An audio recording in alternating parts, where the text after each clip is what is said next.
Do you live in Huntsville?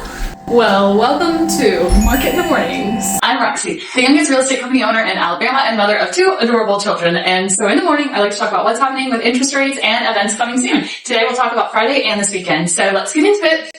The first interesting thing is what is happening in interest rates. And as you can see, they're the lowest they have been in quite some time. And right now, we're sitting at a 6.23 nationally on a 30-year fixed. A lot of people have been asking me if now is a good time to refinance. That's more of a question for your lender, but just a general rule of thumb is if the current rate is 1% or 0.75% lower than where you're currently at. Now jumping into some events. And stay tuned, there's literally over 24 events today and this weekend. Starting out with what we have today, we have our HAMR Fest. We also have our MidCity Monster Mash. We have ice cream in the park over at MidCity. Speaking of MidCity, we also have the Pumpkin Patch. And also in MidCity, we have a barbecue fest. We also have tailgates and tunes over at Piper and Leaf, but that's not the only truck thing we have going. We also have a food truck rally over at Big Spring Park.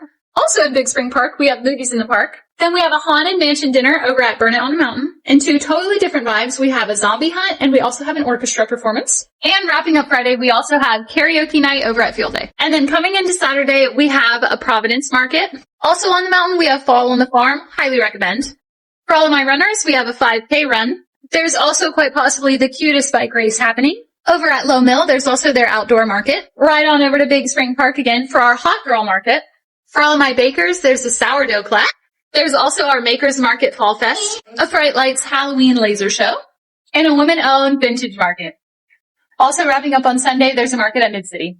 That's pretty much it for today, guys. Make sure you come back in on Monday. Bye!